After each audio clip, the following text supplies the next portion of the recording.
Sir कहना है कि सर मरने गोविंद कांड है चल बेटा धन्यवाद प्रत्याशी का कहना है कि सर मरने गोविंद कांड है चल बेटा सारा लेकर के कहीं अपनी राजनीति चमकाने की कोशिश में लगे रहते हमेशा। आज कांग्रेस का जितना बुरा हाल है किसी राजनीतिक दल का नहीं है।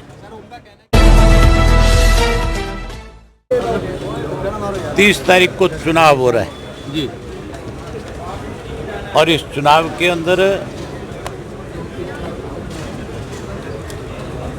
ये जो चुनाव होगा, ये चुनाव पार्टियों के बीच में नहीं है। ये चुनाव तो किसान बेनाम पूंजीपति का है।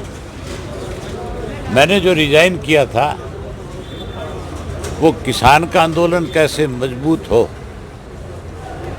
कैसे पूंजीपतियों के घुटने टूटे, कैसे सरकार मजबूर हो इस बात के लिए कि जो काले कानून बनाए गए वो वापस हों, इसके लिए मैंने अपना रिजाइन किया था। और आज फिर जब ये उपचुनाव हो रहा है, इस उपचुनाव में भी इसी बात का फैसला होना है कि क्या लोग पूंजीपति के पक्ष में जाएंगे या फिर इस किसान आंदोलन को और मजबूत करने के लिए, इन 3 कृषि के काले कानूनों को ख़त्म कराने के लिए मेरे पक्ष में वोट डालेंगे। मुझे पूरा भरोसा है इलाहाबाद के मतदाताओं पे। उन्होंने सदैव जो है हमारी पार्टी को ताकत देने का काम किया, और मैंने भी सदा इलाहाबाद के लोगों ने जो विश्वास मेरे ऊपर किया उस विश्वास को कभी टूटने नहीं दिया। उनकी जो मंशा थी, जैसी वो मेरे प्रति एक सोच रखते थे, मैंने उससे 21 उनके लिए करने का काम किया। आज बहुत लोग हैं, तरह तरह के लोगों के अंदर ला करके भ्रम फैला करके वोट लेने का प्रयास करेंगे, लेकिन इलाहाबाद की जनता उनको बहुत बड़ा सबक सिखाएगी। कुछ लोग जो गाड़ी घोड़े देने की बात करते हैं, कोई पैसों की बात करते हैं, कोई गौशालाओं में जा रहे हैं, कोई मंदिरों में जा रहे हैं, जो लोगों में एक भ्रम पैदा करने की कोशिश कर रहे हैं, उन लोगों को खास तौर पे सबक इलाहाबाद के लोग सिखाएंगे। मंदिर में भी पैसा लेंगे, गौशाला में भी लेंगे, लेकिन वोट की ऐसी चोट करेंगे कि वो सारी उम्र याद रखेंगे। यहाँ बिकता नहीं, यहाँ तो जो मतदाता है वो सबक सिखाता है। अब की बार भी सबक सिखाएगा। हुड्डा ने कल कहा कि 6 महीने बाद फिर दोबारा इस्तीफा देना पड़ेगा, मैं अविश्वास प्रस्ताव लेके आऊँगा। वो चुनाव क्यों लड़ रहे हैं? शैलजा ने भी जो है आप पे बार बार जो है निशाना साधा कि हुड्डा से ये पूछ लो आप एक बारी। मैंने आपसे कहा था शैलजा से पूछना कि कानून किसने बनाए। आपने कल ये बात पूछी शैलजा से, आज ही पूछी होगी। शैलजा इस बात का जवाब दे पाई? शैलजा इस बात के ऊपर अपनी सफाई दे पाई क्या? आपके प्रश्न को टाल गई। हुड्डा से भी ये पूछ लेना कि तू उस कमेटी का मेंबर था जिस कमेटी ने इस ड्राफ्ट को तैयार किया था, और तेरा लड़का 2.5 फुट के 2-2 फुट के आलू उगाने की बात कर रहा था लोकसभा में। तुम तो सबसे बड़े दोषी हो इन 3 कृषि के काले कानूनों के। नंबर 2, भूपेंद्र सिंह हुड्डा से पूछना, तू किसान का अगर हितैषी है तो फिर तू बॉर्डर पे क्यों नहीं गया? तू एक दिन भी किसी धरने में शामिल क्यों नहीं हुआ? अगर हुड्डा इन बात का जवाब दे, अगर आप संतुष्ट हो तो मेरे पास आके बताना, आप जो कहोगे करूँगा। चौटाला साहब, चौधरी रणजीत सिंह बिजली मंत्री का एक बयान आया था अखबारों में कुछ दिन पहले कि आज से 15 साल पहले, 15-16 साल पहले जो इनेलो का वक्त था, आज वो इनेलो का वक्त नहीं है। उनको क्या कहना चाहेंगे? मैं चौधरी रणजीत सिंह के बारे में कोई चर्चा नहीं करना चाहता। आज के इलेक्शन की बात करो, मैं सिर्फ इलेक्शन के बारे में चर्चा करना चाहूँगा।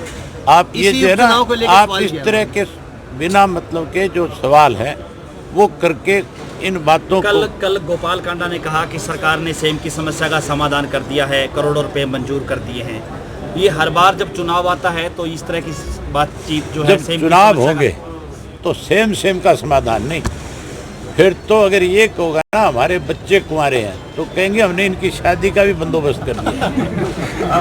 ये चुनाव के समय बरसाती मेंढक है, आएंगे और जो इनसे आप हाँ करवाना चाहोगे वो हर चीज़ की हाँ करेंगे। यहाँ के लोगों को पता है कि इनकी समस्या का समाधान कौन कर सकता है, कौन इनकी समस्याओं को विधानसभा में उठा सकता है, कौन सरकार की गर्दन पे पैर रख सकता है।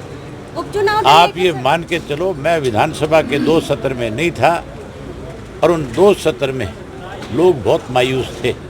आज हर हरियाणा का व्यक्ति चाहता है कि अभय सिंह चौटाला विधानसभा के सदस्य के रूप में विधानसभा में जाए, ताकि हर वर्ग के लोगों की आवाज़ को अच्छे ढंग से विधानसभा में उठा कर सरकार को मजबूर कर सके। सर, आपने किसानों के कहने से इस्तीफा दिया था, किसानों के कहने से दोबारा उम्मीदवार बने आपने। कांग्रेस का कहना है कि आपने जब इस्तीफा दिया था आपने कहा था कि जब तक तीनों कानून वापस नहीं हो जाते वो कांग्रेस के लोग जो कांग्रेस के लोग ये बात करें, वो एक वीडियो क्लिप ला करके मेरी दिखाएं कि मैंने कहीं ये कहा हो कि मैं विधानसभा का उपचुनाव नहीं लड़ूंगा। ये कांग्रेसी झूठ बोलते हैं, जन्मजात के झूठे हैं, इनकी आदत है ये झूठ का सहारा लेकर के कहीं अपनी राजनीति चमकाने की कोशिश में लगे रहते हैं हमेशा। आज कांग्रेस का जितना बुरा हाल है किसी राजनीतिक दल का नहीं है। सर, उनका कहना है कि आपने ये कहा था कि मैं विधानसभा की तरफ देखूंगा नहीं जब तक तीनों कृषि कानून वापस नहीं होते। अरे मैं कह रहा हूँ आपसे, आपके माध्यम से कह रहा हूँ उन लोगों को कि वो कोई क्लिप तो दिखाए। अगर वो कोई क्लिप लेकर के आते हैं तो फिर आप मेरे पास आ जाना, फिर आप मुझसे सवाल कर लेना, फिर मैं आपको बता दूंगा सारे जवाब। वो तो केवल झूठ बोल रहे हैं बेचारे। आज हालत ये है, आप यहाँ आ गए, अभी तक शैलजा जी के प्रोग्राम चल रहे हैं। मेरा खास रूप से आपसे ये कहना है कि आप जरूर जाकर के शैलजा का प्रोग्राम भी देखो और उस शैलजा से पूछ करके भी आओ कि यहाँ जो भाषण आप दे रही हो, जो कह रही हो, क्या उसका कोई सबूत है तुम्हारे पास? ये केवल झूठ बोल करके सेम ग्रस्त करीब 15 गाँव की जो फसलें हैं वो पूरी तरह से बर्बाद। मैंने सरकार से पहले दिन मांग करी है इस बात की कि 50,000 रुपया पर एकड़ के हिसाब से किसान को मुआवजा दे जी। और अगर ये मुआवजा नहीं देंगे तो मैं जैसे विधानसभा में चुन करके जाऊंगा, मेरा सबसे पहला प्रश्न ही इस बात को लेकर के होगा कि जो सेम से फसल खराब हुई, जो बारिश से फसल खराब हुई, उन किसानों की स्पेशल गिरदावरी क्यों नहीं करी तो अब उनकी गिरदावरी करके उनको उनकी फसल के पैसे दिए जाए। गाँव में स्कूलों में भी पानी भरा हुआ है, जिस तरह सककर मंदोरी, रुपाना, बिश्नोइया, गंजा रुपाना।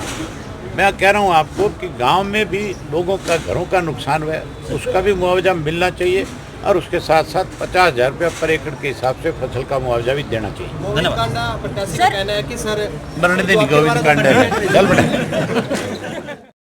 राष्ट्र निर्माण की जानकारी के लिए ग्राउंड मीडिया चैनल को सब्सक्राइब करें और शेयर करें।